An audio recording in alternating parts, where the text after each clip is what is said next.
Everybody, welcome to episode 517 of FloWrestling Radio Live. I'm your host, Christian Piles, coming at you from the Hotel Motel Holiday Inn, Ithaca, New York. We're about to shoot with the one and only Kid Dynamite, Kyle Dake. Joined, as always, by Funky Ben Askren in Wisconsin and the dynamic duo of Daniel Roy Lauderdale Jr. and James Dean Rader, or JD Raider Maldonado Passage, as he's known around the Flow Sports HQ. How we doing, boys? We're doing good. Oh, dude. That's good. Are y'all having good shows or what? Are y'all getting us kicked off Facebook or something? Is everything good with the shows? I haven't been really on the last 2 days. Ben's been flirting the line. Yeah, don't worry about it. I only tried to end the Fed record numbers. Times.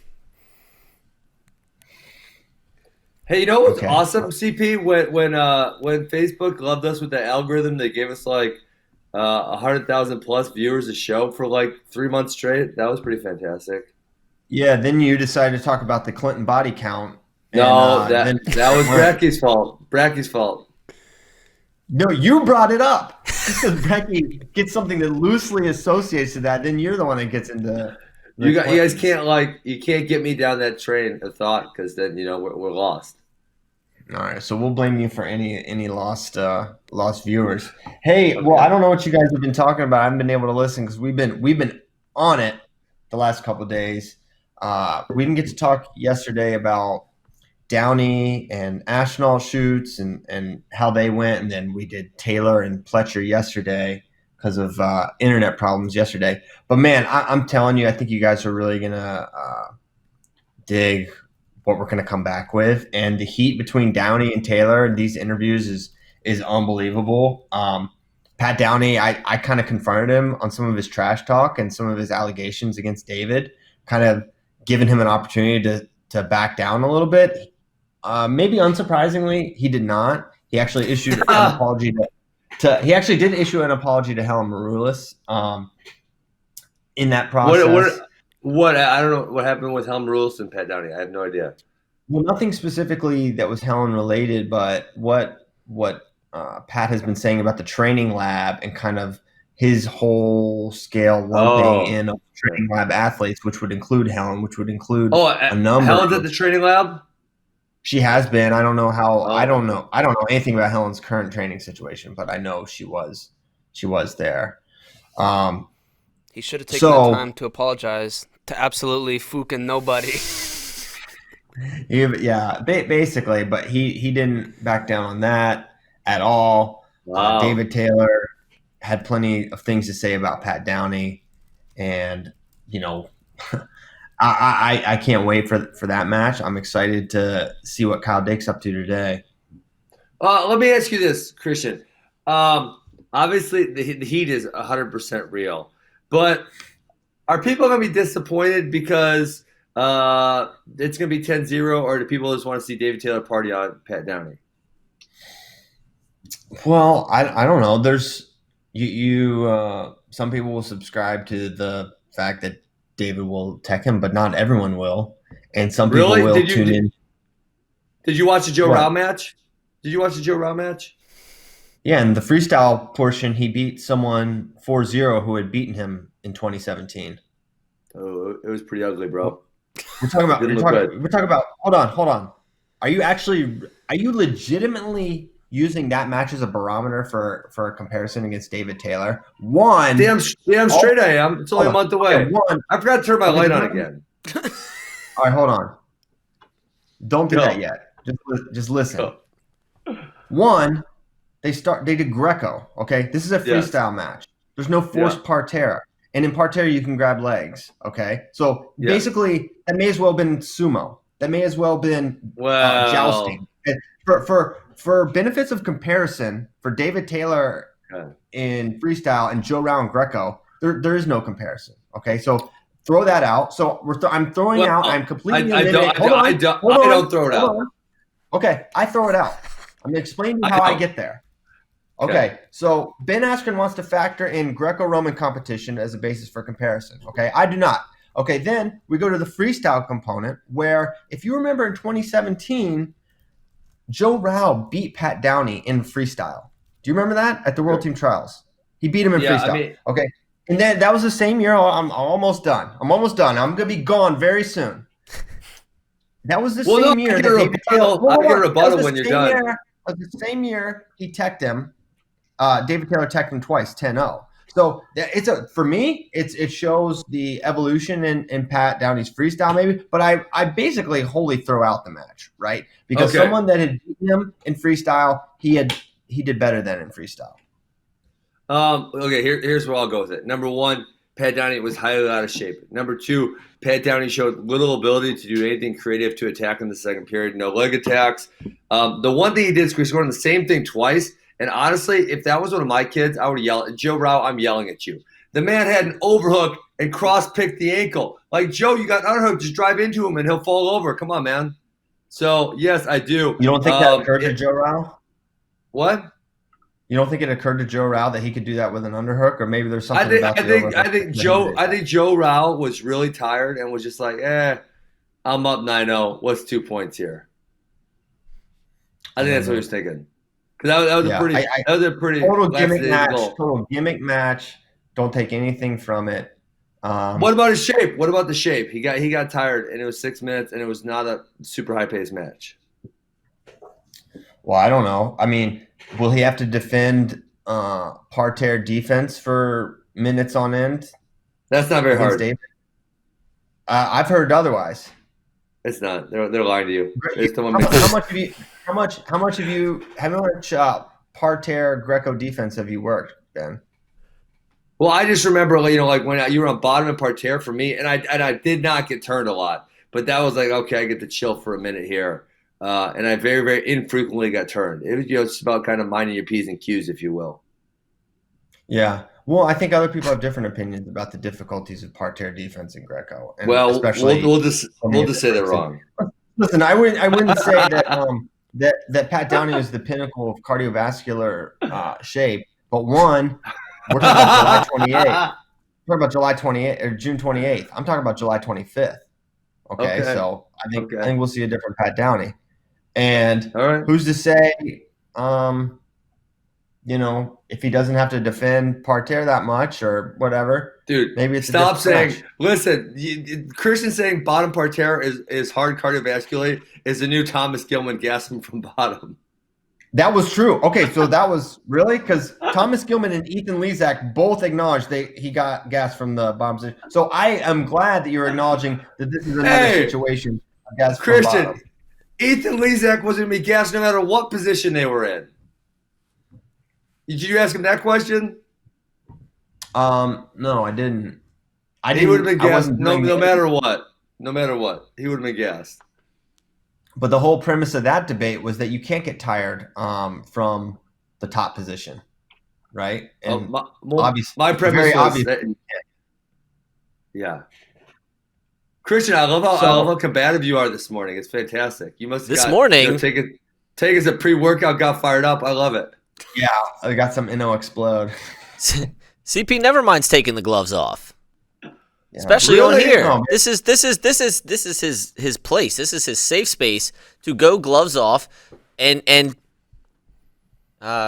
give what he believes. Ben and I actually it's one of the more disappointing parts of the show is how often we agree with each other. Yeah, we need to fight more often. Yeah, well, we are like-minded in many ways, so I think that is it's good, but it's also it makes these moments few and far between. But I do disagree with that, and I remain excited. So there's a lot of reasons for me to think about watching the match. One, talking with Reese, he legit, and Pat Downey will say he beat Sadulayev, right? So it's like everything's kind of grain of salt with Pat, but talking with Reese, someone I really trust and revere as a coach. He's the USA Wrestling Freestyle Coach of the Year, I believe. He truly believes, right? And he thinks there's some things Pat can do that can really challenge David. Now, he's not making any predictions, but he's far from conceding this match. Pat's far from conceding this match or taking it very seriously. I don't know for a fact, but I would imagine that a hybrid Greco freestyle match against someone that you will never have to compete with to make a world team is not going to raise to the level of training and seriousness that a match with the reigning 2018 world champion the number one guy at the weight is going to get out of Pat Downey. The guy in front of you that's going to stop you from making the Olympic team is David Taylor. That's going to garner a different level from Pat Downey. So there are people that are going to want to watch for the competitive aspect, and there are a lot of people that are going to want to watch for, let's get some resolution to this trash talk. Let's get some resolution. Let's watch Pat Downey get beat. Okay, there's people going to want to watch. That's what I'm in for. That happen. Okay, that's what you're in for. Also, Ben, I asked Pat, I said, hey, Pat Downey, I like you. I like Ben Askren. I believe that if I got you two guys around each other and I had some sort of a mediation session, we could get you two on the same page. And I asked him if he was down for it. Well, first, he thought I was proposing a match. And I said, no, Ben is getting his hips replaced, won't be able to wrestle. I want some sort of a mediation, an intervention, so that you two can coexist a little better. Because I told him you were coming to Austin for the event, and he's into it. Okay. But I got too many friends. I don't need any more friends.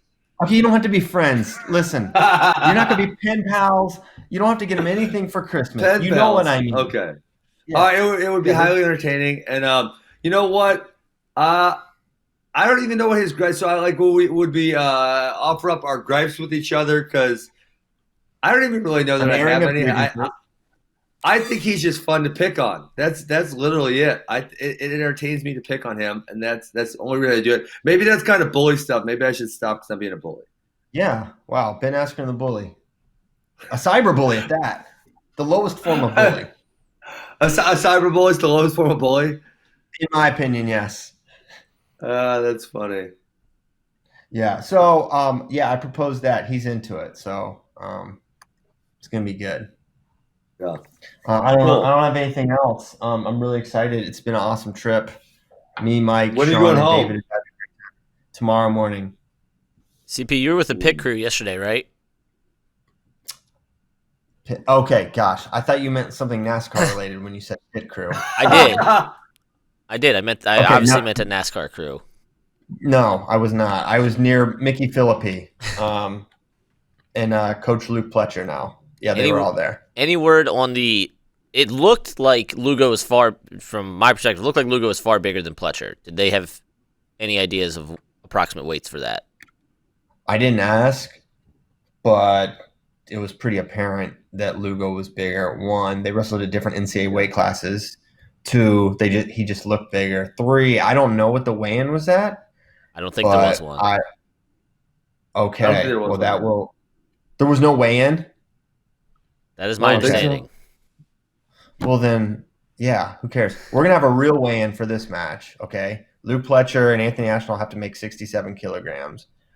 That's going to be a thing. So I think that's obviously going to be helpful for Luke that Anthony Ashton can't roll up there 160 pounds and wrestle him, right? He's got to make whatever 67 kilograms is, like 147, 148.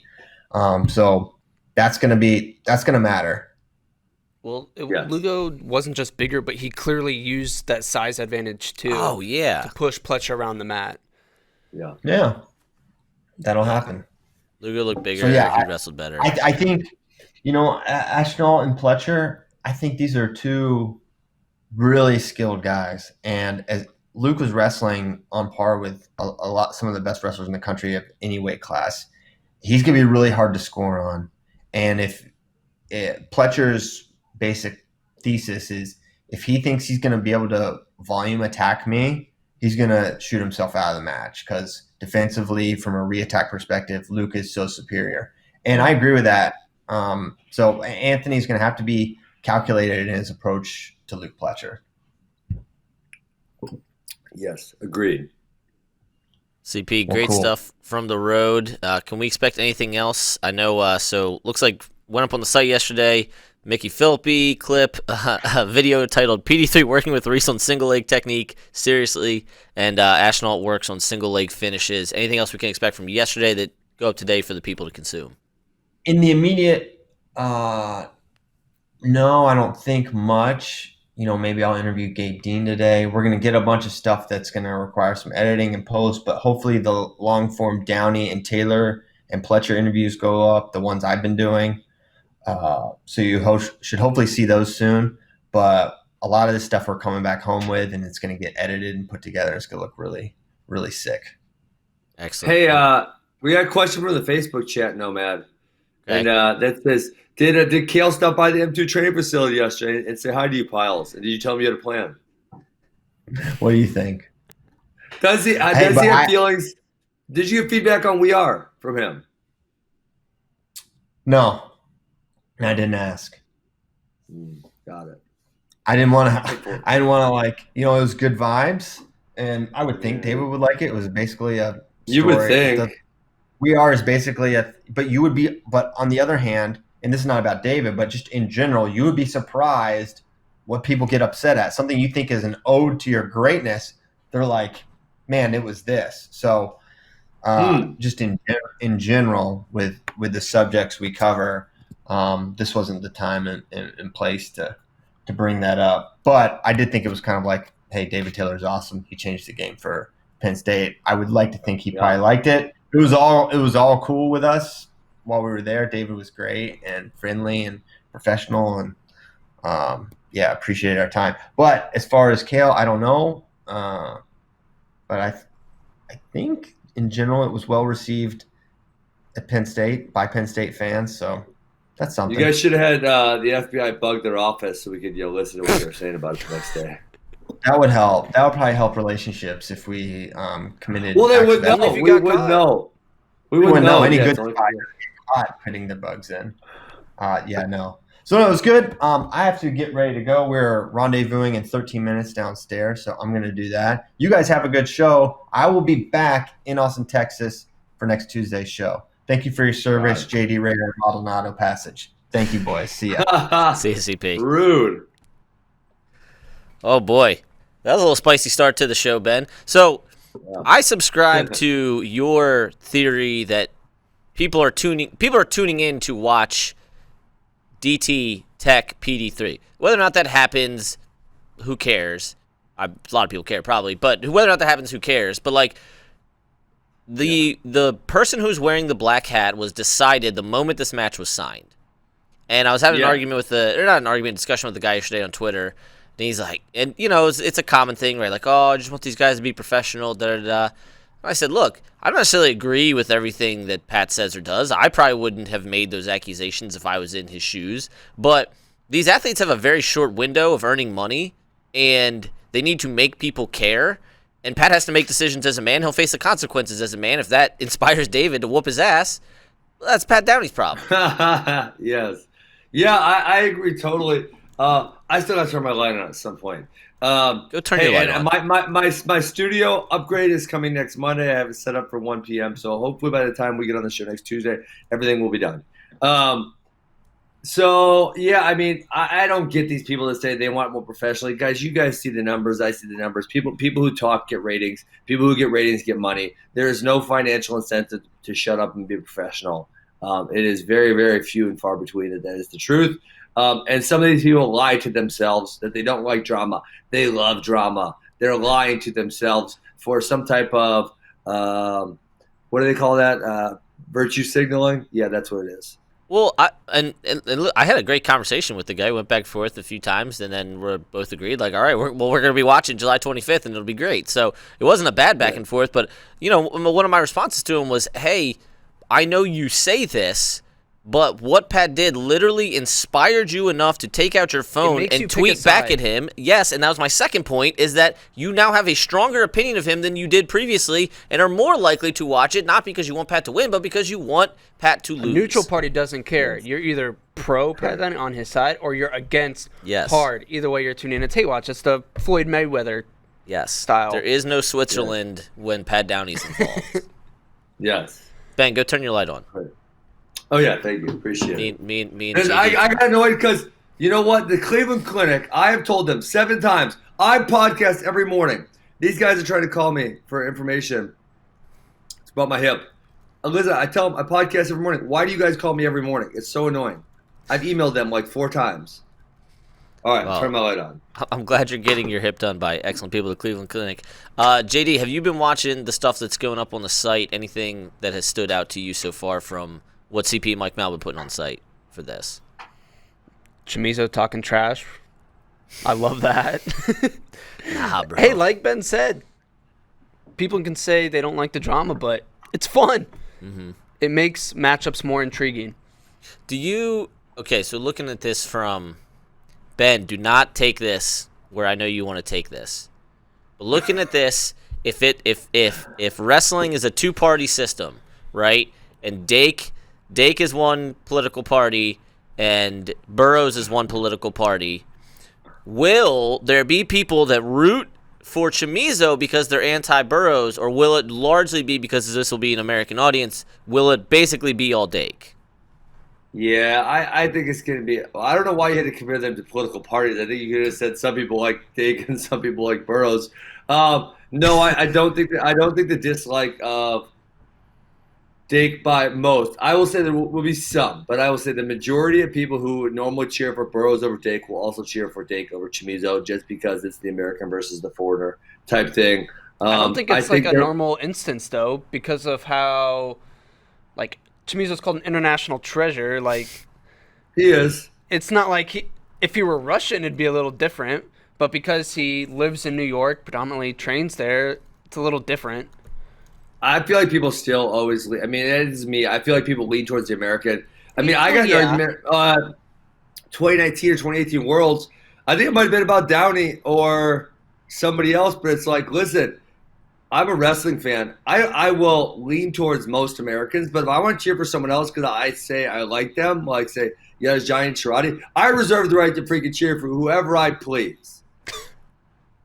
Fair enough. So, yes, so some people may cheer for Chamizo, but I think the majority will lean American for sure.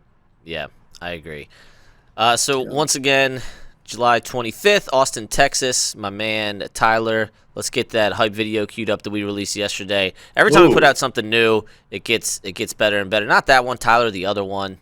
That's the old one. We need the new one. In fairness, guys, okay, while Tyler gets this queued up, I want to give a shout-out to our production people. They are doing this by themselves in their home, doing multiple shows a day. We're feeding them assets. Like, just our production team is amazing, and you should be thankful for them that FRLs continue to happen. That's the one I want, Tyler. Let's get that queued up. Dake Chamizo, July 25th, Austin, Texas.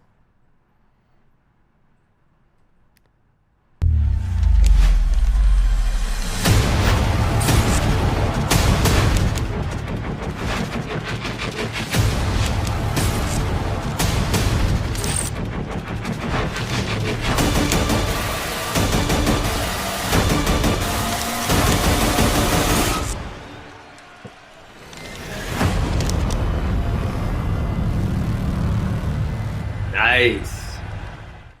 Boom, baby. Hey, can I get another shout out, Nomad? Sure. You're gonna like it. We'll see where this goes. Your guy John Kozak, he made the database. Did you see it? Yes. What is it? What's it called? I don't have it in front of me. Is it freestyle wrestling or what? Yeah, I don't either. But yeah, we'll be talking to our man Kozak. Obviously, he does our international rankings, so see if we can start incorporating that into some articles or into the rankings. But man, this is something we were having to do by hand for the last 10 years. Yeah. So it's freestylewrestling.org. He has the rankings for the international weights, the Olympic weights. And then if you then go to the Olympic weights, all the names are clickable. You click on them, and then it'll show you who they wrestled in the last, I think it's 3 or 4 years. And it's pretty awesome because, man, I always felt like, and you guys had this on the document, I don't know if we'll get to it, but top 5 Russians that you like or something like that. I always have such a hard time keeping track of them all because, number one, the brackets are almost impossible to find. And then the other thing I'm going to complain about is these guys wrestle, and if you go to freestylewrestling.org, you'll see it. They wrestle like 3 times a year maximum. So it's kind of like tough to get, it's not a college season where I can follow the guy through the college season and I know exactly what tournaments he's going to be at and where to expect them. It's like, they'll probably show up at European championships and worlds and maybe one other tournament. It's really, really, really hard to follow. Well, Ben, with that in mind, I mean, we had a question it wasn't a question from a friend, it was just one that I got yesterday, and it was about Wildcards and having an additional, basically having like one country having an extra spot at Worlds. Yeah.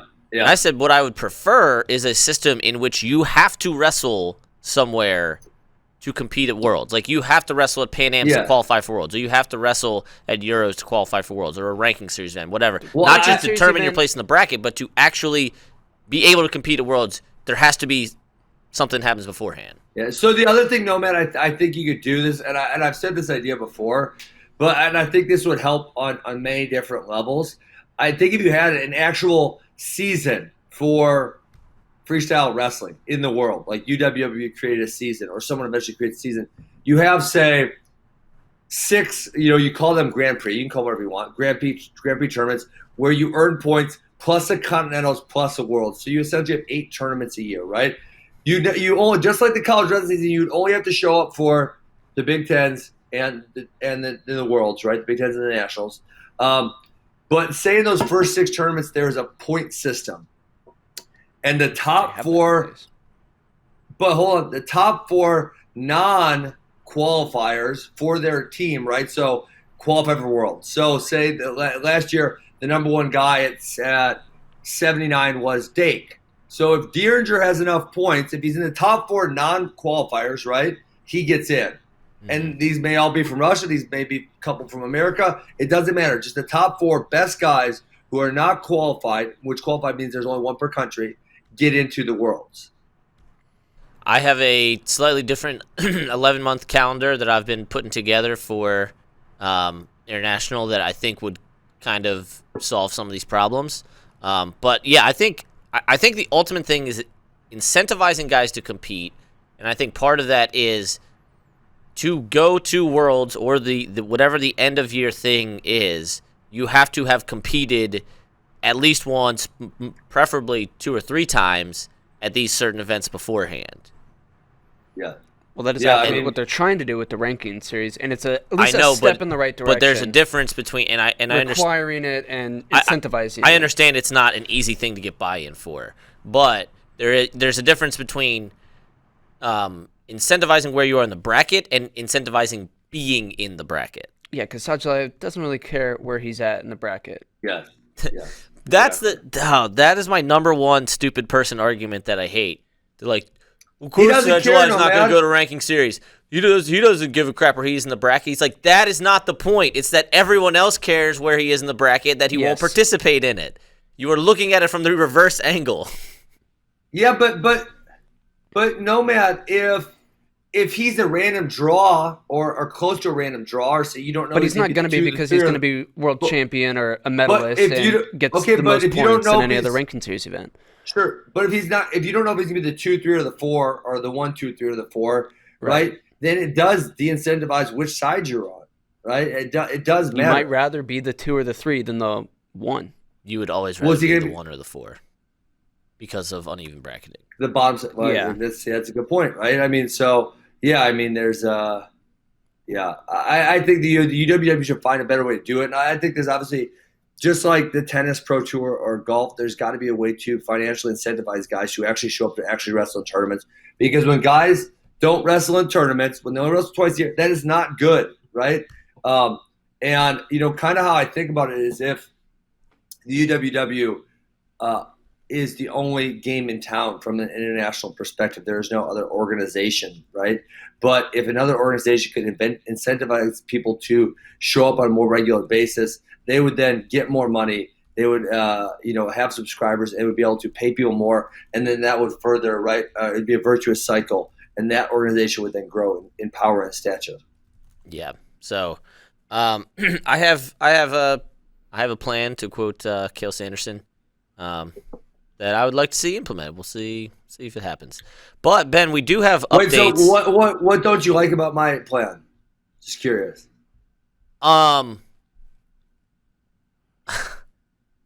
Multiple people from one country per weight? No. So that's the thing, you like right? That or so don't like that? Under the current model, where the team you represent is your country, I like that there's only one representative. Okay. So I think the model of the team you represent, the organization you represent, the program you represent, needs to be fundamentally changed for it to be more palatable to have more than one representative. That is my personal opinion on the matter. Okay. Well, yeah. I mean, I think having, and so I know the other side of the argument is like the UWW / the Olympic literally wants guys who are undeserving to win medals. It's really stupid. So it's not really stupid, Ben.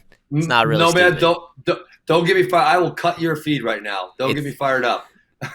It is. It is dumb. It is as dumb as it gets to have undeserving people win medals. If you throw 4 other really good people in the bracket, that becomes significantly more unlikely. So there is an incentive for them not to like it, right? If you put 4 more good people in, more unlikely that shitty people win medals, and that's what they want. Okay, well, we're not getting into this because we got into this a little bit with the with the like national duels thing, but all I'll say is this, because we got to get into the updates about the World Championships this year. I think. Wait, there's updates? Where did you see updates? I'm going to give you the updates. I'm so Let me make my last point, and then I'm going to tell you. And then we can argue about it at a later time when we start with more time.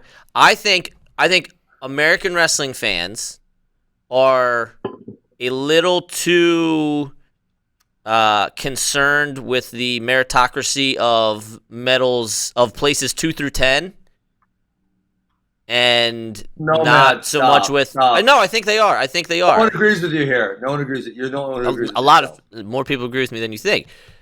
But I think a lot of people, like if you ask a lot of international people, they're more so concerned with just who won, and then it's like, well, what about bronze and silver? Like, oh yeah, whatever.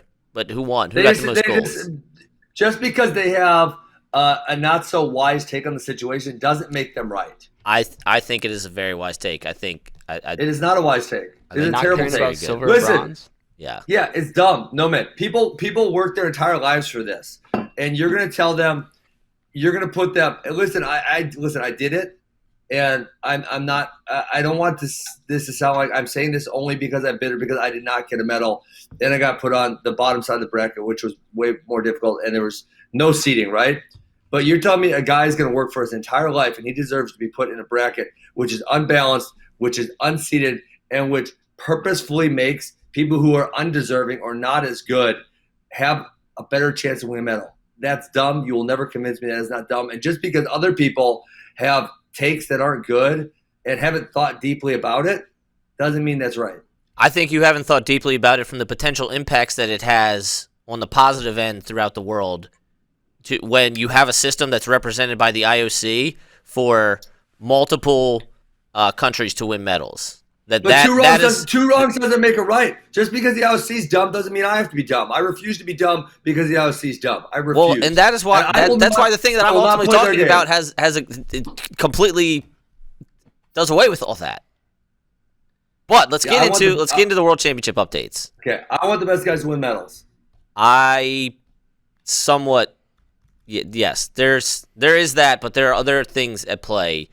Well, yes, there's a reason line bracketing. Okay. There's a reason line bracketing exists and not round robin, because you make concessions. You make a lot of you make more concessions than you think. All right, Junior and U23 trials are looking good. They will be paired together. They are targeting early fall, specifically early September, and potentially Ohio. That. The dates and the cities are up in the air because of contracts. Okay. Dates and the cities are up in the air because of contract. Got it. Makes sense, right? Now, per the UWW site, U23s were originally scheduled for November 23rd and 29th in Tampere, Finland, which they've had several World Championships, European Championships there over the last few years. Yep. That does not look likely to change. Juniors were scheduled for September 7th to 13th in Belgrade, Serbia. That will obviously be changed. First of all, if USA Wrestling is not going to target a trials date that is the same as World Championships, and then if you look at the news release, which the headline was very strange. It was Bureau approves bundle of updated options to competition calendars for 2020-2021. I thought that was very cumbersome, but they said the Junior World Championships are being proposed for the end of November in Belgrade or beginning of December, while U23 will remain in Tampere, Finland, and be competed on the same dates in November. So that is that's what they're looking at. They still have to decide. I believe that vote is coming up end of July, beginning of August, if it will actually happen or not. Okay, is there any update on the Senior Worlds or no? Update on Senior Worlds. Because they said there was a potential they would have it. I don't think nothing it's official. So no, nothing official. But I either don't think it will happen, and I think a lot of that has to do with people. So they want to do a similar calendar for 2021 that they had for 2020, right? Okay. And so they don't, Sure. and so if you have a World Championships in December as opposed to when they're normally in like September, that really throws off everyone's training cycle. They also probably won't get the quality of athletes that they want. They also probably don't want to interfere with people's weight plans where you could have guys going 79 or 61 and then they got to come down. And so there's a lot of issues there. And then there's a matter of, they already declared that the qualifying quotas are not changing. And so kind of what's the point? And then I don't even know if USA would send a team if we do. So there's a lot of obstacles, or at least there's a lot of considerations that need to go in besides just we want wrestling to happen. It would be interesting to see what guys wrestle at the non-Olympic weights if there was. Right. Worlds this year. And say, so, then in a handful of months, I'm going to drop however many kilos or bump up however many kilos in a less than half a year. Are you guys curious how the later dates of Junior Worlds is going to affect participants? Because obviously, some of those are high school, but I would say the majority are probably college-age kids, especially with it being pushed back. Do you think coaches will not want their people to participate in that? Well, that kind of ties into something that's been a prevailing theme for the last several months, which is, what if we don't have college wrestling in the first semester? Then it matters a whole lot less. It does. Right? I also think, so every year you see a good number of third-year UWW cadets, right, the Akron cadets, wrestling up in juniors. With no cadet worlds this year, I imagine we're looking at potentially record numbers of those guys doing it, particularly if things start to clear up a little bit. Yeah. Okay. So here's the thing, though, man. I thought I had read somewhere, and I could be totally wrong, that the juniors thing in Ohio, that it was going to be you had to have a qualification, right? You couldn't just show up because that would mean that, like you said, like we could have a freaking gigantic tournament. Maybe it could be huge, and obviously with circumstances of the country, do they really want a gigantic, huge tournament, or do they want more like 10 to 12 people per bracket? Well, and I think that's so there's no qualifying procedures that have been released yet. That has to go to so I believe the specific sport, so the Freestyle Sport Committee, the Greco-Roman Sport Committee, and then I think there's probably subcommittees for each age group that, and I'm sure Coach Zadek and Steiner and Lindland are involved in that, but that's the big question, right? Because normally, in normal circumstances, you would have an open, and you would have Fargo, and you would have all these things that help determine who qualifies for junior trials. You don't have that this year, so, and I forget the name of the clause or whatever, but basically, the USOC has protected rights for these athletes, and by potentially taking them away, they could open themselves up for people contesting it. So I'm wondering if they just have to go. It's basically the open with just best of 3 at the end. Yeah. Okay. Well, that's does that make sense? It could be huge though. I mean, depending on what kind of standards they put on the qualification, I feel like you could get 60, 80 people show up in some weight classes. Mm. You know what? Let's pull up now that you got me thinking about this. Let's pull up last year's because they change every year, but they're pretty consistent year over year. Ben, do you remember what they looked like when you were coming up? What do you mean? Junior the qualification? Trials? Yeah. Well, obviously, so then the other part of this is it's hard to have junior trials qualification if you don't actually have a junior open. So, I mean, so it's kind of a double-edged sword for them. For me, what are you gonna say? We're qualifying for the trials in September of 2020 based on what people did in summer of 2019. That's kind of insane when you talk about developmentally. So yeah, I kind of see both sides of this argument, right? I'm saying, well, this is tough, and then this is also tough. So you look at the original procedures that were posted February 5th of this year. So these are the original procedures pending trials being in May or June or whatever they were going to be this year. And so much of it includes 2020 things. Any All-American from the 2019 or 2020 NCAA Division I Nationals. Yep. Well, that was awarded by the NWCA. Does that count as that? Any All-American from 2020 Folk Style Nationals. That didn't happen. Finalists from 2020 D2, D3, those didn't happen. Champions from 2020 NAIA. Did NAIA happen? I don't think any of them. so. So NAIA did happen. So that one maybe Are you they sure? go. No, actually, I don't think it did. I don't think I feel it like did. none of them did. No. I feel like there was no national did. champions declared this year, except on the women's side. We're able to get 2 of their 3 in. Then champions from 2020 Junior College Nationals. So you see what I'm saying, Ben? There's a lot of things that they were planning on happening that would have made a very robust field and would have made it fair, so to speak, that didn't happen. Yes. Yeah. I mean, I feel like I see both sides here. I don't think there's an easy answer. I think you're gonna have issues one way, or you're gonna have issues the other way. Which would you prefer? Let's see. Well, I'm not all that scared of coronavirus anymore. So I think I would. And hey, we just voted in Wisconsin. Schools are going back this fall. A bunch of them. I told you guys that at the beginning of the show. Mm-hmm. So I think I would just prefer to have the trials, and hopefully, me as a coach, guys, I'm not going to send guys who shouldn't be there. I'm not going to do it, right? So I'm going to try to keep the guys that I have going to that tournament relatively limited. Right. So like Keegan has a legitimate chance to make the team. He's obviously one that you would encourage to go and train for. Well, but even so, who I like. Oh, the other guy. I'm thinking of my 17-year-olds. So like the guys who were last year UWW cadets.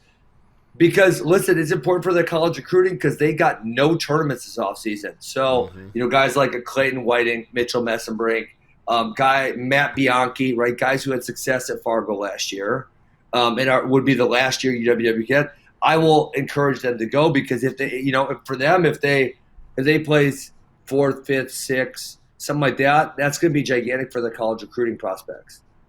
So if there's a quote unquote basically open for anyone, you're doing what I said instead, saying there's going to be record number of 3rd-year cadets, particularly guys that are unsigned. Yeah, and I'm not going to encourage someone who with a state qualifier in place. I'm not going to encourage that type of kid to go. But if we had a couple of state champions that maybe had a decent chance at nationals, or like some of my kids who are first year, so they're essentially 18-year-old UWW juniors who've had a lot of success at the state level. And normally I was saying they probably shouldn't go, right, and they should go to other events, but now there's no other events, so they're really good wrestlers. So hey, let's just go and see if we can get a couple of good wins or whatever. Yeah, and I can tell you that from the crop of rising seniors, right, the 2021, Van Ness and Facundo, too, I know for a fact they are locked in right now on making junior world team. That is their goal. And look, I mean, they're very high level, so I don't think it's entirely out of the question. But their mindset is, whether this happens or not, this is where I'm putting my eggs right now. Yeah, I think it's smart. Where do you stand, JD? Would you want a kind of open-ish tournament, or kind of narrow it down, knowing that all those things didn't happen? Say open. I think it just, especially at a younger age, so much development happens in a 1 year span. If it was senior level, it's a little different, where everyone's pretty much established. Mm-hmm. But I think at a junior level, then you go more open. Okay. And set best of 3. Yeah. So again, junior 23 trials are looking good. Early September, I believe Ohio is the target. If senior trials happen, they're looking more like early October, potentially in Iowa. So we'll see what happens there. Cool. Ben, do you want to get into the recruiting profile questions or the top 5 Russians of the last decade? Also, for the record, NAI did happen. NAI did happen. I just got that text. I just got that text also. Let's get into the recruiting thing. I think that, I see most of your questions, and this is kind of the things that when my athletes come to me, I say, here are a lot of the things that you should be considering right now that I think you should think about and have a good idea of what you want before you even start the college recruiting process. Have a good idea. Do you want to be close to your parents, or do you not want to be close to your parents? Do you want to be in a cold climate, or do you want to be in a warm climate? Or does that even matter to you, right? Mm-hmm. Can your parents afford this college if you don't get a scholarship, or can't they? Right? Start thinking. It's relevant things to think about. Do you want to be in $100,000 of college debt if you don't get a scholarship, or don't you? Right? Start thinking about these things. I know one kid that I coach. He took a gray shirt and did the recruiting process, and he ended up at Tennessee Chattanooga because he had a really high ACT and a really good GPA. He ended up able to pay, I think it's like $11,000 a school a year for school because he got a few grants and stuff because of his academics. It's like, damn, that's a really good deal, versus a lot of out-of-state colleges are $35,000 a year or something like that. And if you're not getting a scholarship, that is a lot to take on as a young person. Mm-hmm. So what Ben's referring to is something I've been working on for a while. I've been in contact with the top 10 kids from the class of 2023 and kind of wanted to do these recruiting profiles. I think the crop of 2023, they're going to be rising sophomores. I think that's a little too young to be releasing school lists, particularly when schools cannot legally contact these kids yet, and I don't want them to kind of lose any bargaining power there, because I think that's just dangerous. But I wanted to get these kids out there and get these things in their mind. And then, for kids not in the top 10, I'll be willing to do this for more kids. And just for other kids in general to kind of start thinking about these things, maybe put it out there on their social media. And maybe, we get end up getting the top 50, right? They tweet it out or put it on Instagram or Instagram story or whatever. But some of the questions that I would like to ask them is, what is your recruiting timeline? And I think that one is very good for schools to know because, as in, when would you like to commit? Yes, and that was very good to know. I don't feel like that's good no, man. Because why would you want to unnecessarily put pressure on yourself, right? Obviously you have an ideal way it would happen, but if it doesn't play out that way, it takes a couple months longer. I don't. And it's like buying a house and putting pressure on yourself that you have to have it done by July 15th. When maybe if you just stick it out for another month or two, you don't want to get a rush much better that deal. decision. Big decision. Yeah. The whole thing. These are rising sophomores, right? All of these questions are subject to change. Sure. Okay. Fair enough. I don't think when they say this should lock them into it. I want their ideas, right now of where they're thinking, what they're thinking, and the recruiting timeline is an important one for colleges because. So you have the domino effect kids, right? Where they're the first one to hop onto a class and, they're the number 5 kid in their class and then they get 3 or 4 other kids to kind of sign on after them. You look at Braxton Amos. When Braxton signed, then Wisconsin had a real nice run there committed rather, not signed. When Braxton Amos committed, then Wisconsin went on a real nice run. And it happens that way for a lot of schools.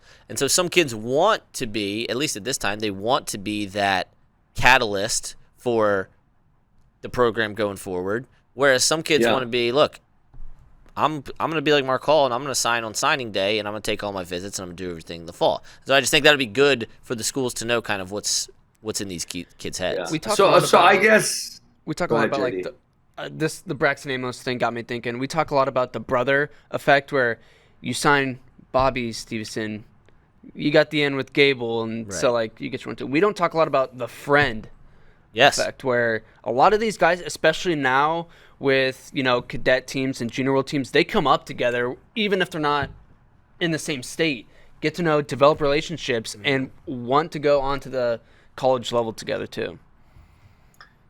So yeah, I mean, what I was thinking too is that those guys that you picked out, Nomad, I mean, those are the best of the best. And so when I'm thinking of kind of maybe that next tier where they're not getting, hey, you have a full ride everywhere, right? I mean, Mark Hall is going to get a very large scholarship anywhere he goes. Whereas that next tier, you might want to, do some more negotiation with yourself. Right. Well, and that's why I would like this to, as I'm saying, I'd like this to inspire other kids to kind of think about these things and put it out on social media if they feel comfortable.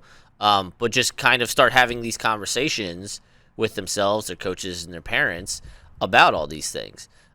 Desired major, right? Or just what you want to do with your life. That's important, yes.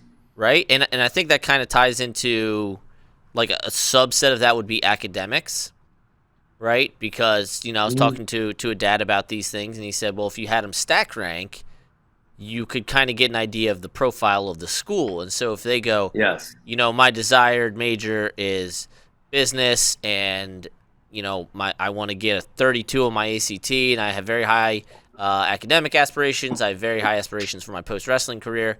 Okay, well, your mind starts drifting towards Ivy League, Stanford, Northwestern, yes, very elite schools, and you can kind of tell that when they're young if you kind of get an idea of the desired major and the academics. And also on another goal of this, I would like the colleges to kind of not waste their time if the kid doesn't kind of fit what they want or what they believe, Yeah, I mean, that was a big one for me, but actually the opposite. I mean, I had the test scores to go Ivy or, a really high academic institution.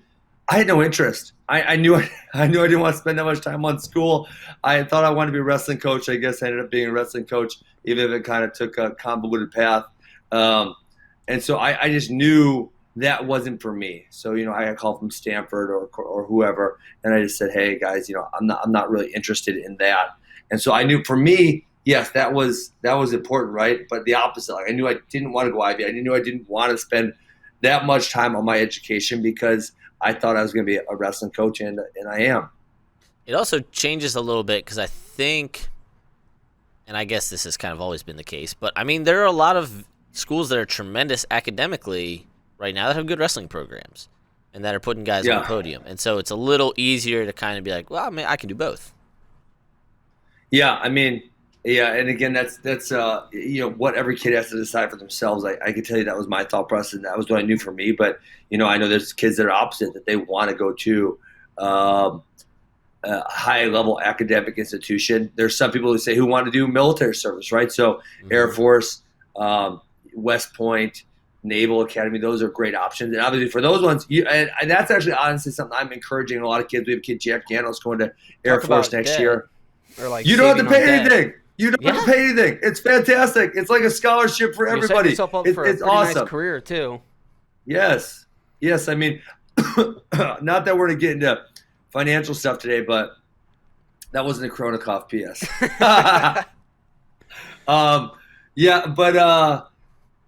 I mean, kids should not undervalue getting to age 22 to 23 with zero debt.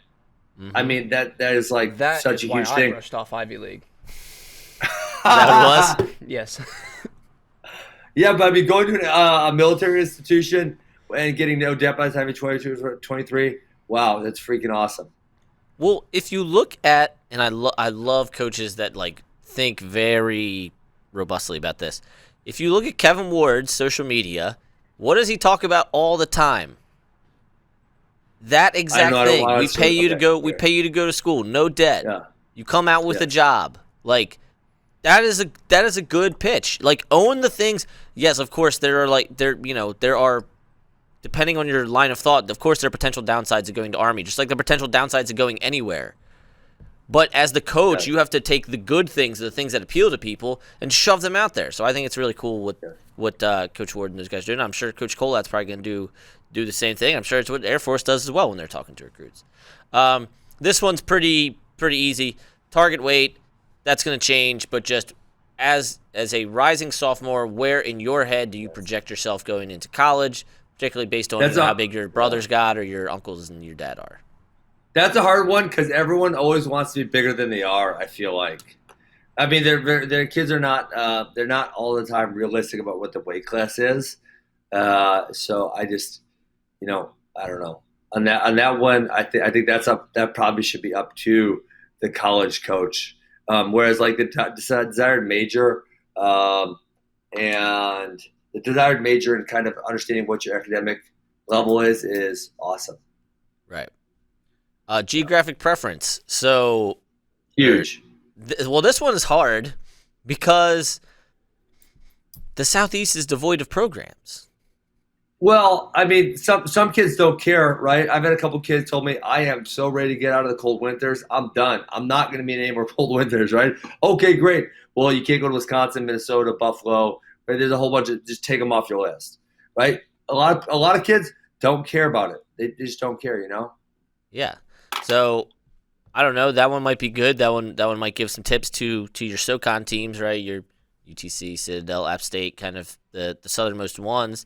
It just stinks that those guys have to carry the flag for the whole Southeast. It'd be great if we could add some programs down there. The geographic area and conference preference kind of tie in together, right? Because if some kid kind of indicates Southeast-ish, whether they say it or not, that means that they're kind of thinking ACC.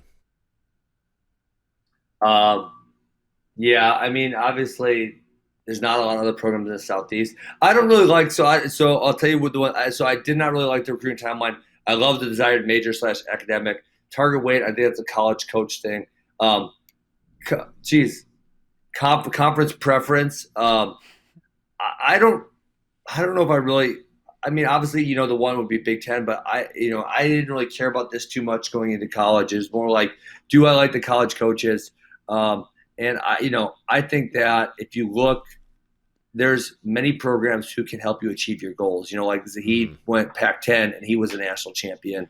Obviously, pick a program, find a different conference, you're going to find a guy who had a lot of success. Look at the school's schedule. Do they wrestle at CKLV? Do they wrestle at that'd be a good one. Midlands, Scuffle, stuff like that. And then you maybe don't get the dual schedule of a Big Ten school, but you are exposed to the same level of competition. So that's kind of my hope, is that question spurs those conversations. And then because what you're looking at here, and this is something that I tell parents, and Ben, probably I think you'd agree with me. When you start when you get to high school and you're like, okay, I'm good, I want to wrestle in college. You don't necessarily want to go, I'm a freshman, these are my 5 schools, and like that's just how it's going to be. You want to kind of think of the profile of your school and what you desire, and then the program will reveal itself. I agree, totally. And so that's what I was kind of hoping with that question, because when you start having those conversations that you guys were having, then it kind of becomes, well, it may not matter. Yeah. Makes sense. School size. Totally. This matters for a lot of kids, and maybe not for athletes, but certainly for non-athletes, for just general students. Can I add to this, this topic for you? Yeah, of course. I think almost what matters more than school size is what kind of place you want to live. So I'll just tell you, for me, when I went to Arizona State, at that point in my life, I said, I do not want to be in a city. I don't want to be, I love the college town feel of Missouri, but, say like Minneapolis, Minnesota, it's in a city. Madison, it's in a city. Tempe's in a city, right? So some people really, really love that. State College, I guess you call a city, but it's really not, Iowa City, kind of you call a city, but it's really not, And so I think that matters for a lot of people. Right. Big difference between Pitt and State College. Yes. Yeah. Great. Yes, exactly. And some kids really have a preference on that. I know Keegan, that was a huge one for him, was, he liked kind of the in the country feel of Columbia, Missouri. Sure. I mean, that's one that, Stillwater, right? Can I go hunting on the weekends? Yeah. I literally had a kid tell me that. I like this college. I said, well, why do you? I didn't really understand why they liked it or what the connection was. He goes, well, there's so much great hunting. I'm like, oh, yeah. You're really going to base your college decision on that? But yeah, he was dead serious. It was so important to him. And, I'm not a hunter, right? But for some people, that is very important. Northern Iowa, another great example of that. Yeah. So Northern Iowa was, for me, I'm referring back to my college process. That was too small of a town. Like I felt like that was like boonies. So for me, those are my feels, and Missouri was kind of like the just right feel. They do have is the airport 1 gate or 2 gates? 1. Yeah.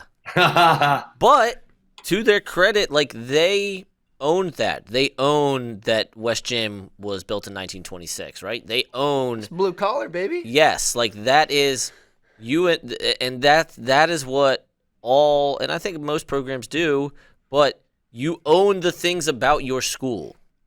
This is where we are. This is a small town. This is an old gym that fits about 1,200 people. It's hot as hell. We got these radiators from the 20s. We crank them up on match day. Radiator? No, that's a radiator. It ain't a radiator. It's a radiator. Yeah. So no, man. I think we're saying the same thing. And honestly, I would put this very high up on. I think this is something that kids should think about a lot. Mm-hmm. Is like where you listen. You're gonna live there for 5 years. Like, if you don't want to be in the middle of the city, you better not go to University of Minnesota, right? It's in a big city. You better not go to Tempe. It's in a big city. Like, you're going to live there for 5 years. Do you want to live in that type of area? And on the reverse end, if you do want to live in a big city, you should look at a Minnesota. You should look at absolutely. State.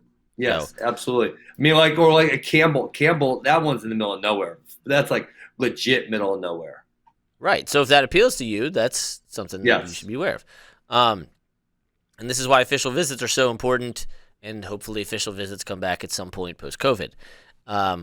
This one's a little difficult coaching style, because you have the head coach and their style, and then you have assistants and the way they interact with you and the way they coach you. But assistants, obviously a far more fluid situation where if you develop a relationship with a very good assistant, well, very good assistants oftentimes have aspirations to become head coaches.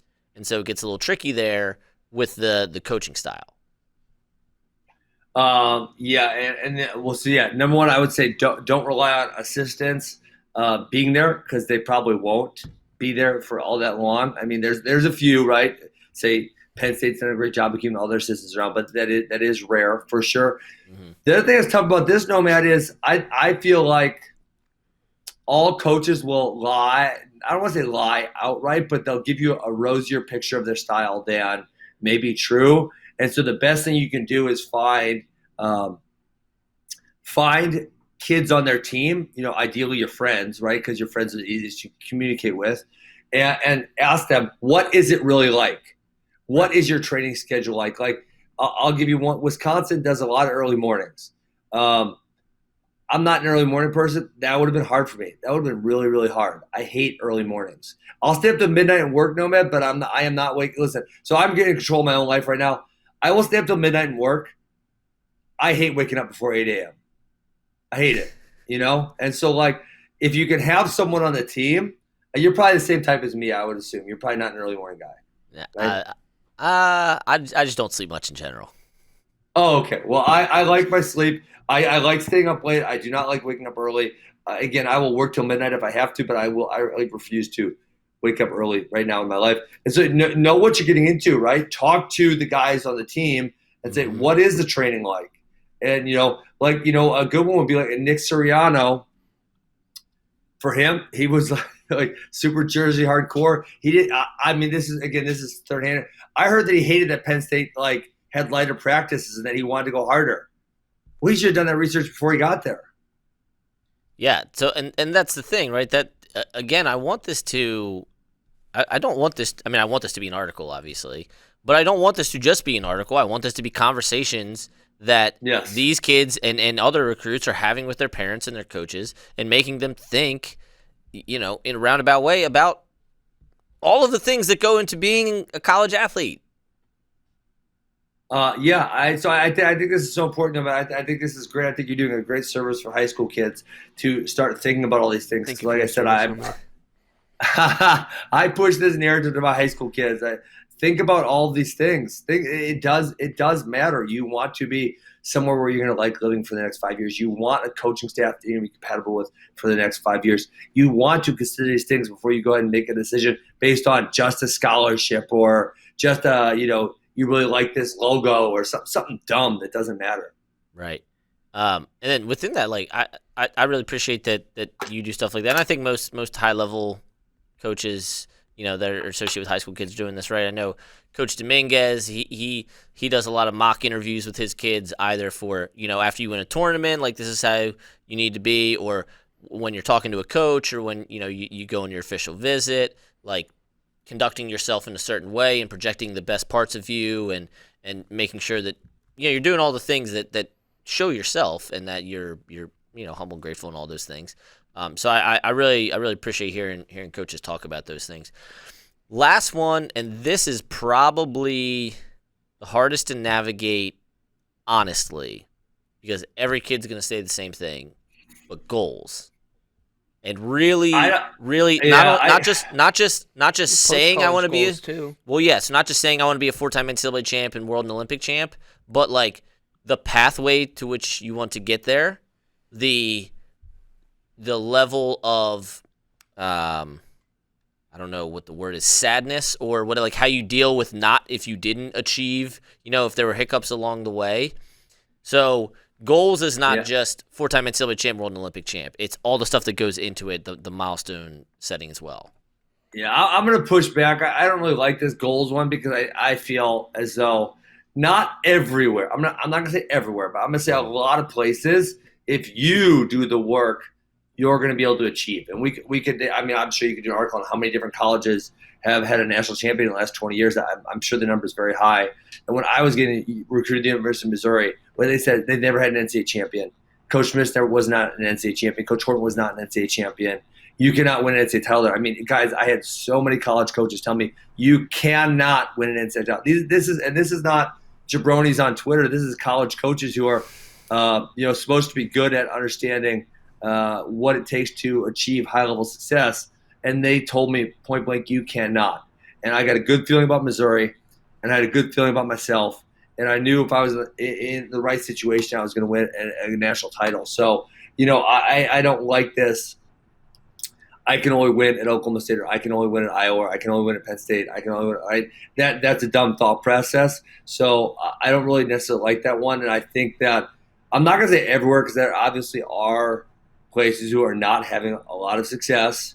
And I have had kids look at those programs specifically because those programs offered a large amount of scholarship. And I said, hey, look at their track record of development. What are they doing there, right?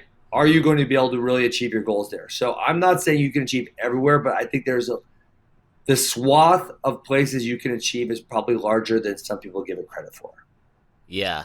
And your experience is not unique, right? And I've talked about this before. Anthony Ashnault on Space Podcast had very high-level coaches. I think we know the type of schools that were recruiting Anthony say you can't win a national title at Rutgers. That's stupid. Don't go there. Sean Gray, just on the Bader show yesterday, when he was being recruited out of Blair to Virginia Tech to Blacksburg, they had not only not a national champ, they'd only had 2 All-Americans in the entire history of the school. Really? Bad? Well, this was late 90s, right? Early 2000s. Yeah. I guess I didn't realize historically Virginia Tech was that bad. Yeah, and so Sean Gray's, and obviously, he didn't win, but that mindset is what pushed him to Virginia Tech. I'm the one's going to put this school on the map. I'm going to be the national champ, right? I'm going to be fired up about that. Yeah, I mean Alirez, right? That's Andrew Alirez to a T. He's like, I want to put Greeley on my back. I want to put North Colorado on the map. I want to be the national champ. Yes. And I think it's good. So yeah, I hear you, Ben. It's a hard one to kind of suss out, but the going beyond just saying 4-time NCAA champ and all the things that go into that and how you deal with it, I think the goal thing is hard. So I know what you're saying about like this is kind of we know what they're going to say. Don't limit yourself. Yeah, don't limit yourself there. And the other thing, I think kids can be more realistic with, and the kids should not be closed-minded because they are in fact kids, and there's a lot of coaches who are really intelligent, but they should also try to be as forthcoming as possible with coaches about what their expectations are. And again, if some of my kids have unrealistic expectations, I will try to tell them, hey man, that's an unrealistic expectation. But kids oftentimes know themselves, and they should express those things. And then the college coach should be open to saying, hey man, we're just not going to work here, right? I mean, great one. I'll just point out a great one that I love is NC State. They are like super hardcore, no drinking, no drug use. And when Pat got there, he kicked a whole bunch of guys off the team because of the expectation. And it is my understanding that they are super open with that expectation of kids when kids are recruited. And I love that because it's not like they don't talk about it. They show up kids, and this kid's ready to party. I'm going to party. And they're like, wait, bro, there's no drinking here. You're off the team. Well, you know what I'm saying? Like, it's not one of those things. So the coaching staff lets the kid know what the expectation is. And I have heard a few kids said, hey, listen, that's not what I want out of my college experience. I'm going somewhere else. And again, listen, I am really happy that kid knew what he wanted out of life and didn't lie to himself and said, hey, I can not drink for 5 years. Right? And again, this is coming from a guy, I don't drink. I've never drank. Right? But I want a kid who knows what his reality is. And listen, I am not trying to encourage you kids who are listening to this podcast to drink. I am not doing that. But I do not drink. I think hold on. I think it is a good life decision to not drink. I have not drank to this point. I am 35 years old. No, man, I would guess, and I think I'm not very far off of this, the majority of the NCAA champs over the last 20 years have drank in college versus not drank. Am I wrong on that? I would find it extremely hard to believe that completely abstinent of alcohol. Yeah. Yes. So, which is not to say that what NC State is doing is bad or wrong. Yeah. Because clearly guys are having success there. They've had national champs there. And look at the progress NC State as a whole has made. They were not good before Pat Pop was there. Yes. No, I'm saying I love that we're talking specifically about the recruiting process, and I love that they're upfront about it. And I love that there's also kids who are also realistic about, listen, that's not for me. I can't do that. This is what I'm saying. Kids need to be realistic about what they're getting into, and coaches need to be realistic about telling the kids what they're getting into. That needs to happen before they go to college. Not when they get to college, they don't want a shock and go, oh my gosh. This is what I mean, another great example would be a military academy. Listen, when you sign up for a military academy, you pretty much know what you're getting into. If you sign up for a military academy, you don't know that there's going to be a huge amount of discipline, and you'll be running early mornings, and your classes are going to be really hard. You're not going to get to a military academy and go, oh my gosh, yes, they wanted me to be disciplined. My cousin would say otherwise. What do you mean? My cousin went to West Point, and he parties hardy. Really? Yeah. Wow, okay. But he probably still woke up at 6 a.m. and did calisthenics and whatnot. To quote Kyle Brackey, if you're going to be a man at night, you got to be a man in the morning. That's what they say in West Virginia. Hey, man, it's true. Look, I'd have no problem. If you want to go out and party, I mean, it's like the Michael Jordan thing, right? If you're going to go out and party till 2 in the morning, fine. But if you got 6 a.m. practice, you better show up for 6 a.m. practice and bust your ass. Yes. And then it's up to you to decide if going out till 2 every night is detracting from your performance in practice and in competitions. So, which there's a good chance it is. Yeah. But sometimes you gotta do it. Man, I feel really bad. You gotta do it. Yeah, sometimes you need a release. Sometimes you need a release. I can't relate. No, man, I've never drank. I can't relate to you right now.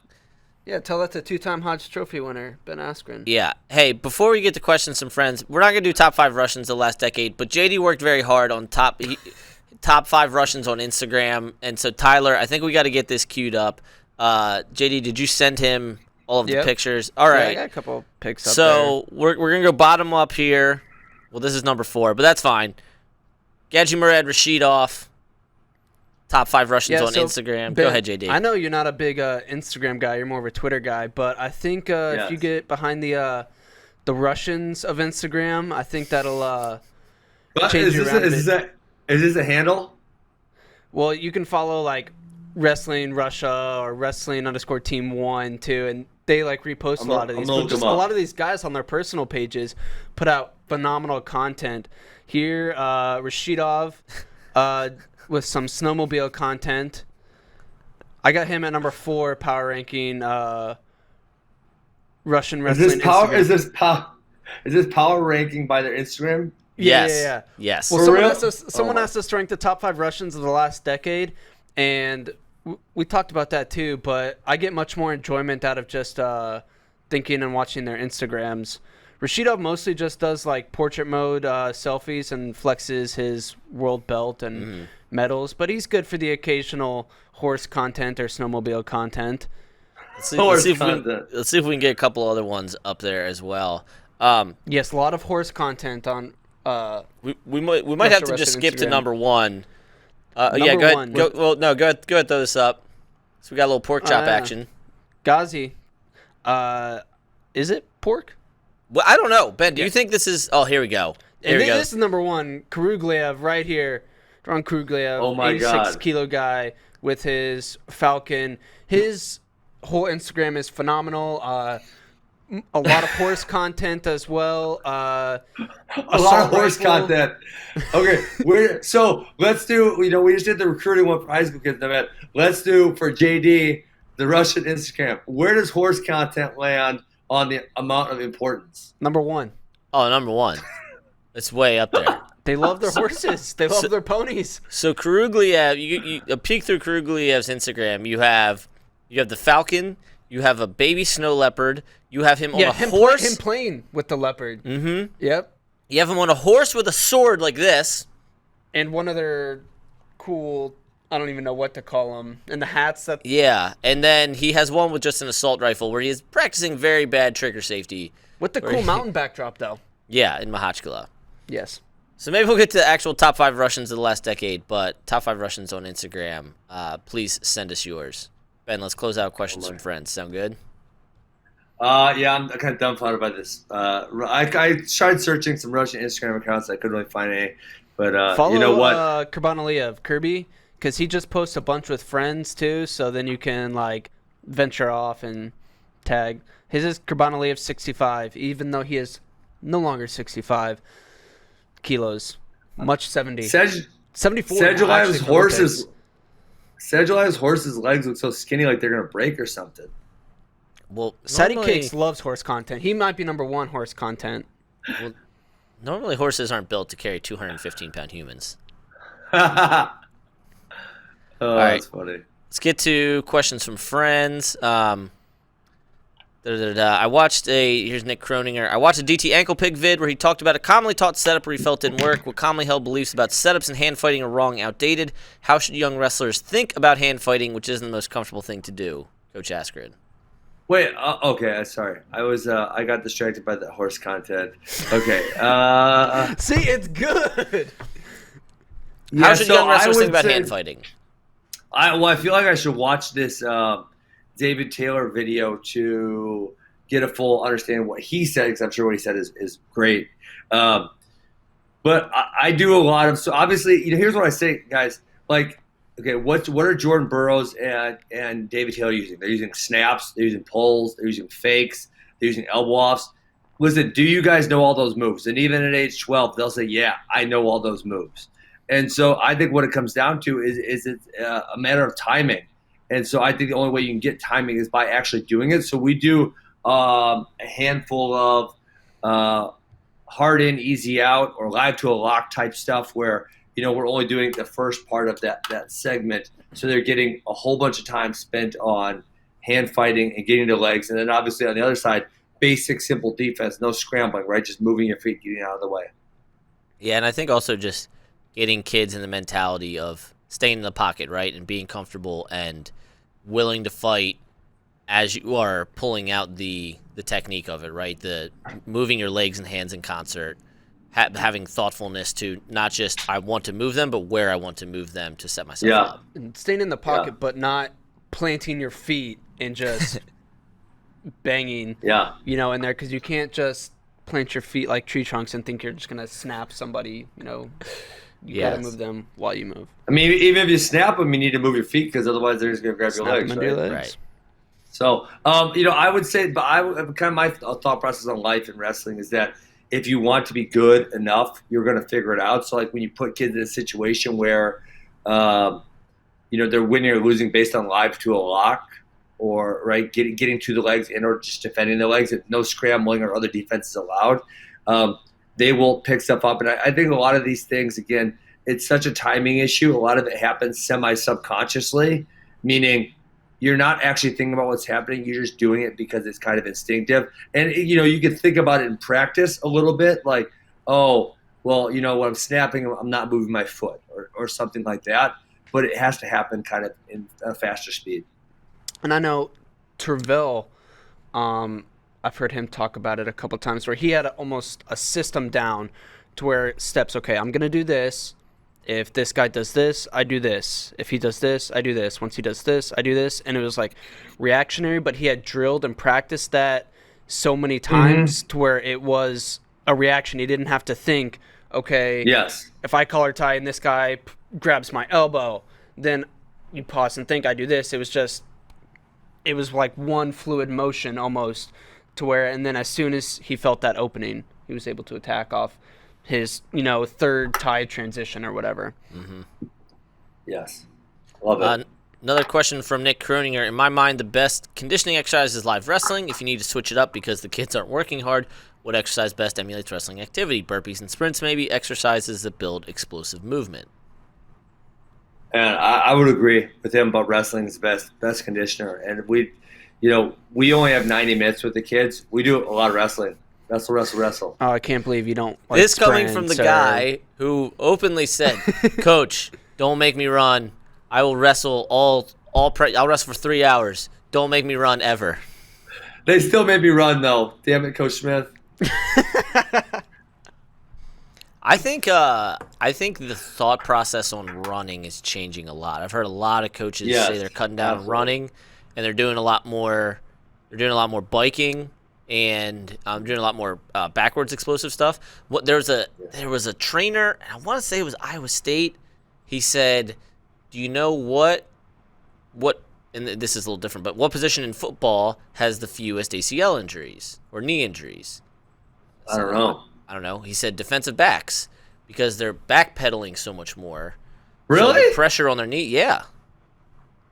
So he said the pressure on their knees is way less. Because they're moving backwards. Mm-hmm. Wow, fascinating. No, I did not know. Can I get into a dumb theory?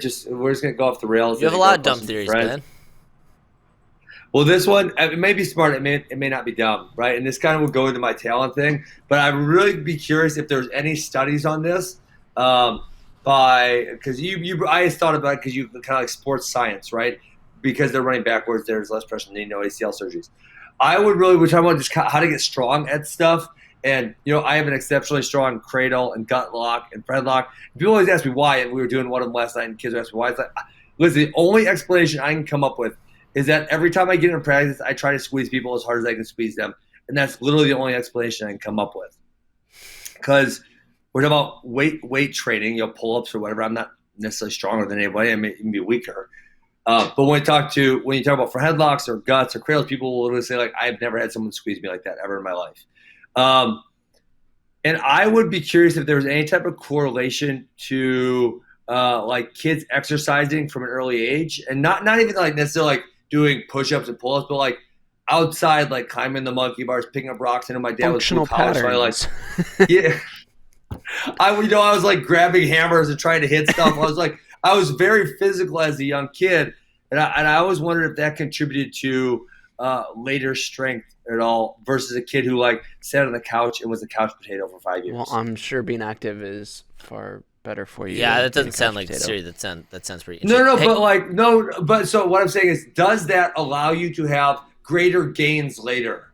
Like, does it put your ceiling at a higher place? You see what I'm saying? Like, do you have a greater capability because of what you do early? Like, does being inactive early limit your ability to expand later? Ben, I have a very interesting documentary for you about nature versus nurture. It's called Three Identical Strangers. Oh, yes. I watched Have you watched that? Yes, I have. It's also kind of effed up, and you will get mad. So you'll get very mad. What? Give me the premise real quick. A set of triplets that were separated at birth find each other when they are freshmen or sophomores in college. Oh, fascinating. Nice. And it ends up becoming this whole other thing. Okay. You can't give away too much, but... Okay, I'll try to check it out. I know that there's been a lot of studies on twins separated at birth that I've read, which are very fascinating. Yeah, well, they get into that a lot. It's on Hulu. Yeah, it's on Hulu. So okay, I'll check it out. There you go. 4 minutes left here. Let's see. What do we got? JD, do you have any of these that are particularly interesting to you? So many. Hey, I think this one's good. Actual cannibal. If Marinelli doesn't win his NCAA, it would be the best never to do it, or at least most surprising. If not, then who? I think this is an interesting question because I think he would be the best in-season wrestler because he still to this day has not lost a match within the regular season, right? He's only lost either the Big Tens or NCAAs. But that being said, when he's took 7th and 5th, like I don't feel like you can count him in that Sam Hazelwinkle 3-3-3-2. Jerry Abbas. Yeah. 3-time runner-up. Mike McMullen, right, who's 3-2-3-2. So there's a bunch of guys who've been either top 4 every year, top 3 every year. There's been a bunch of guys like that. And so I just can't put him in that category. I will say, obviously, his regular season wrestling, he's undefeated. I don't know how many people can claim that, but I'm assuming the number's really small. Somebody brought this possibility up to me yesterday because we're doing Who's Number One the show here in a few hours, and we're going to talk about where Sebastian Rivera should be ranked at 141 pounds.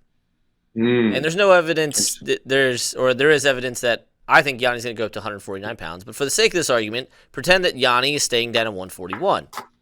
Yeah. If Seabass were to beat Yanni during the regular season, but not win NCAAs, he beat Spencer Lee. he would have won. Spencer Lee, Seth Gross, and Yanni, but 0 NCAA titles. That's interesting. He wouldn't be undefeated. If Marinelli goes undefeated next regular season and then doesn't win an NCAA title, how many guys can say they went 4 years undefeated regular season, wrestling a full schedule, and didn't win an NCAA title? Especially in the Big Ten. Really small. And didn't Hold win an on, NCAA guys. title. Bracky's brought up a really good point. He lost to Chenzo in the duel last year. Oh, yeah. Oh, well, damn it, Ben. well, that's my fault. I flipped their losses. I flipped Big Tens and I did too. Because I remember my fault. Chenzo never won a Big Ten title. I'm our 4-time 1 seed. Also interesting. Obviously, he won titles, but I don't know how many guys have been 4-time 1 seeds. But Sebastian's interesting because as good as he is DNP 5th. No. And then obviously this year. What do you take as sophomore? 6th, 3rd. Did not wrestle because COVID. He was 6th as a freshman. But was number 1 seed. Yes. Okay. Well, I'm wrong. I'm wrong multiple times on the same show. Yeah, you suck, Ben. I suck. Henry Shapiro at Henry Shapp. What's up with wrestlers emulating their coach's mannerisms? Chimizo's pinky counting, Taylor's pace of speaking, J.O.'s okay accent, Spencer's brand stare. This has thousands of examples. I think it's just time spent. Yeah. You're, what did they say? You're whatever of you're the 5 people you spend the most time with. Yes. You surround yourself with the most is who you are or whatever. John Smith's accent is probably... Eric Guerrero's from California, and he has as much of an Oklahoma accent as anybody. Coleman, yeah. And then... Tyler Graff kind of speaks with a Wisconsin accent now. The cadence of Brands and Schwab. Yep. Yeah. Almost identical. Virtually identical. Fascinating to me. All right, boys. Well, let's call it a week. Again, all right. Shout out to Tyler, producer, for allowing us to bring these great shows to the people doing it from home and incorporating some assets this week. Shout out to JD Rader, who's going back to the 515. That's right. Wear Shout your out to Ben mask, Askren. Wash your hands and take RX CBD. Yes. Shout out to Ben Askren for screwing everything up on this podcast, but we still love him. He has required homework, 3 Identical Strangers for next week. And yeah, keep it locked. Who's Number One the show coming later today, and then more Dake Chamizo content. Again, they are in Ithaca, so we should be expecting some Kyle Dake content soon. Kyle Dake versus Frank Chamizo, live in Austin, Texas, July 25th, and we'll see you next week.